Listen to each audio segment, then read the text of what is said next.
Hi, happy Monday. So I wanted to talk a little bit tonight about kind of more a philosophical talk about animated perfection. It's this idea, it's an idea that I came up with. Well, I didn't come up with it, but the animated perfection is my name for an idea where I found myself like always striving for the perfect this or the perfect that, and kind of getting really upset when things I couldn't seem to get things to work out perfectly, or this detail was off. And I'm a pretty aesthetic person as far as life goes, and wanting things to look or feel a certain way, or have people's reaction be just so, or whatever. And I was thinking about it, and I was thinking about TV and how much TV, has influenced a lot of our lives and a lot of our social interaction. I mean, one of the easiest ways to break the ice is to ask someone, "Oh, did you see that?" or "Have you seen this episode or this TV show or whatever?" And you have a common bond, and automatically have a framework for where that person's coming from when they're talking about TV. And I was thinking about it and how much even our reality TV isn't anywhere near reality. And the concept of animated perfection is how I describe how there's a breakdown in my capacity to be happy with my life as it is, and instead of always being disappointed that it isn't this unattainable perfection. Like, for example, when you see, and the reason I call it animated perfection is because when you see a cartoon and it's all been drawn out for you, especially like in Pixar or whatever, and let's say a character were to throw something, it makes this perfect, aesthetically pleasing arc as it flies through the air and lands wherever it's going to land.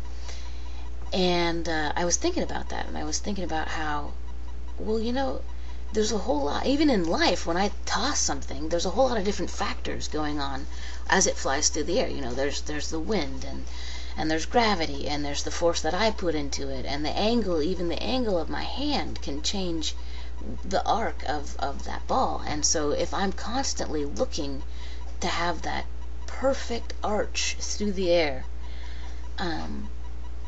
I have to be conscious of so many things and how stressful that makes my life, instead of just, kind of letting go and stepping back and allowing things to unfold naturally. You can even see this in trees, how trees grow and how they adapt to their environment, how they'll grow sideways to reach up towards the sun, or their roots will spread out further to find water. And that's not what we would call in this Western culture perfect. You see the perfect city trees that are completely shaped, and their roots are kept in a certain area, and everything's all perfect, and the grass is cut all perfect. And it's just, to me, you lose so much of perspective on life when you go around just because it's so easy to subconsciously pick up that ideal of animated perfection and just strive for that without even realizing it, and how much you take away from your own life when you don't allow yourself to engage in nature and in the real inputs and interactions that are available to you when you're constantly striving to change everything about a situation or an event. And when I realized that, it kind of was like a really big stress relief for me. Like, I didn't have to worry about, if it was just perfect. Being just okay was an astounding epiphany for me. Like, if something was okay, I could be okay with that.